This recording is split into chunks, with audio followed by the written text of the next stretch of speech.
5 current senators, meanwhile, are running for president. One of them, Kentucky Senator Rand Paul, spoke with One America's Neil W. McCabe and discussed working with those other candidates in the upper chamber of Congress.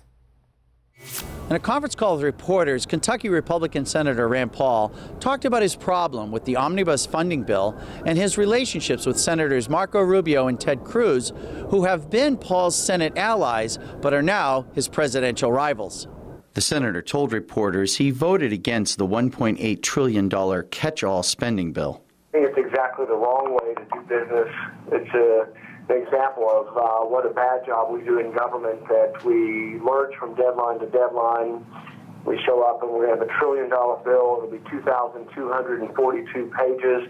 No one will have read the bill. None of the stuff gets discussed in the open. The public never gets to hear about it. It's all done behind closed doors. There are 3 other senators running for the GOP nomination for president. 2 of them, Texas Senator Ted Cruz and Florida Senator Marco Rubio, have partnered with Paul in the past. Can the Kentuckian work in the Senate with someone he opposes on the campaign trail? On some things, yes, and on some things, no. I think there's a great deal of separation between the vision I have for government and the vision Marco Rubio has. I think he envisions a much bigger government. You know, he's advocating $1 trillion in new military spending.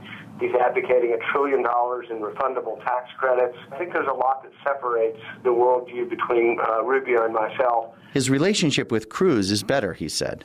With regard to Cruz, there are some separations. We still do a lot on the floor together, and we have similar voting records. I think what separates us is some of the same that separates with Rubio, is that with regard to defense spending, I don't think you can have unlimited defense spending.